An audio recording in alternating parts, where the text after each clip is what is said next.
Don't miss an all-new half-hour news hour. He's been referred to as one of the most dangerous men on the planet, but that didn't stop a 13-member delegation of United States religious leaders from meeting with Iranian wingnut Mahmoud Ahmadinejad on a mission to open up diplomatic dialogue. The clergy members traveled to the rogue nation in an attempt to bridge a peace between the two countries. Joining us now are two members of the delegation, the General Secretary of the United Methodist Board of Church and Society, Jim Winkler, and the Chief Operating Officer of Sojourners, Reverend Jeff Carr, with us. All right, guys, look, here's a guy that's denied the Holocaust. This is a guy that keeps repeatedly saying death to the United States, death to Israel, wants to wipe him off the map. This week just referred to Israel as, you know, Satan. You guys met with him. You challenge him on these things? Sure did. We asked him directly about his comments regarding Israel and about the Holocaust. We told him we believe that the Holocaust is a historical fact and that there must be a two-state solution to the Israeli-Palestinian crisis.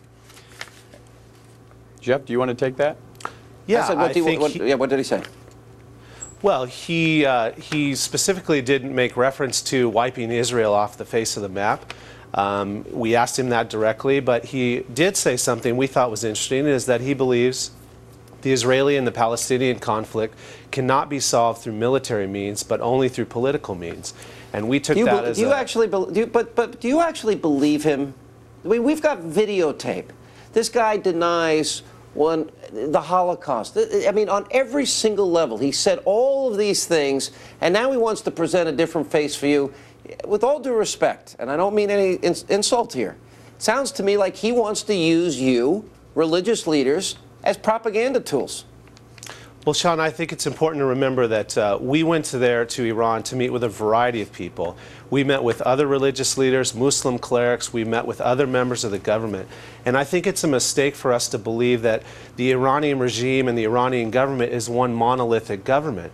There actually are many centers. Why should we not take his words seriously? Why should we not, you know, a guy that says death to the United States, wipe Israel off the map, and the Holocaust didn't occur? Why shouldn't we believe him? It sounds to me like you want to believe a guy that is absolutely a modern-day madman. I don't think by talking to him that equates with believing everything that he says. What we believe is that war is not necessary at this time. No, but is he using you for propaganda? I mean, he says one thing when he's in front of his constituency. He talks about annihilating an innocent country. He's an anti-Semite. And then you guys come to town and he denies it to your face. And I wonder if he doesn't think he can't use you to come back to the United States and say, you know what, he's not really a bad guy. He's fairly reasonable. We haven't said that. We think that it's time that there be discussions between our country and Iran. We believe it needs to take place at both the people-to-people level as well as at the governmental level. And I'm excited to see that Secretary Rice is going to be sitting down with Iran and Syria. I hope and pray it'll help. Hey, Mr. Winkler, Reverend Carr, Talon Colmes, thank you both for coming on. As I see it, the real issue here isn't whether he's a Holocaust denier or some of the rhetoric he's spewed, which is despicable rhetoric, and no question about it. But what is the best policy, Reverend Carr? And do you go to war with somebody simply because they're a Holocaust denier or because they spout off against Israel, or do you try to have a dialogue, something the administration seems to have now reversed itself on, as per Condoleezza Rice last week? Well, I think that's right, Alan. I think the important thing is that we begin to start a dialogue with the Iranian people and the Iranian government.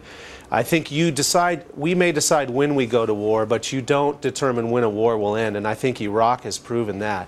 And I think it's time we begin to talk to our enemies. In fact, it was former Prime Minister Yitzhak Shamir, Israeli Prime Minister, who actually said, you make peace with your enemies, not with your friends. Mr. Winkler, I'm curious about, as you have said upon your return, that Ahmadinejad wants to use energy just for energy, use nuclear power for energy, not for war. How can we believe those kinds of statements from him? How do we know we're getting the truth when he makes those statements to you and to your group? Well, wasn't it President Reagan who said trust but verify? And I think that's the key through continued inspections. I also was fascinated to hear from all the religious leaders we spoke to saying that Islam forbids the production, possession, and use of nuclear weapons, and that was from a fatwa that was issued by the Grand Ayatollahs of Iran. And obviously, I hope and pray that there's truth to that. That was what we heard.